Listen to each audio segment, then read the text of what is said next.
నేను పని చేసుకునేవాడినా, కూలీ చేసుకునేవాడినా, అడుగుతునేవాడినా అనేది అనవసరం.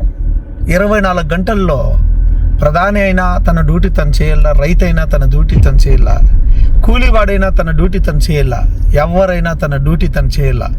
24 గంటల్లో రారాజుగా బతకాలంటే ఆ 24 గంటల్ని ఎట్లా యూటిలైజ్ చేసుకున్నాం, ఎంత కష్టపడినాం, ఏం పని చేసినాం అనేదే ఆయా రోజుకు తగ్గట్టు వాడు రారాజు అవుతాడు.